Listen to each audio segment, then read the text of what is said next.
অধ্যকার ওলামা মাশায়েখ সম্মেলনের সংগ্রামী সভাপতি, উপস্থিত ওলামায়ে কেরাম, আমাদের দাবি স্পষ্ট, বক্তব্য স্পষ্ট।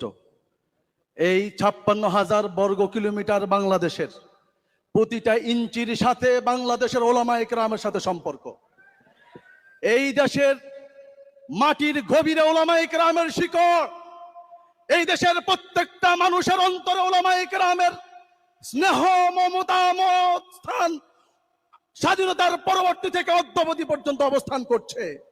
এদেশের প্রত্যেকটা মানুষের মাথার মুকুট হিসাবে ওলামায়ে কেরামকে রাখছে। তাই বলছি, আপনি আওয়ামী লীগ সরকার যখনই ক্ষমতা আসেন ওলামায়ে কেরামের সাথে বেয়াদবি করেন, এবার বেয়াদবি করে আপনি পার পাবেন না। আগামী নির্বাচনের আগে যদি ওলামায়ে কেরামের মুক্তি না দেওয়া হয়, মনে রাখবেন নির্বাচন সুষ্ঠু হলেও আপনি পরাজিত হবেন। যদি আপনি নতুন কোন কৌশল অবলম্বন করেন, পারবেন না। ইনশাআল্লাহ গণঅভ্যুত্থান হবে, আপনাদেরকে এই দেশের সীমানা থেকে বিচ্ছিন্ন করে দিতে হবে ইনশাআল্লাহ।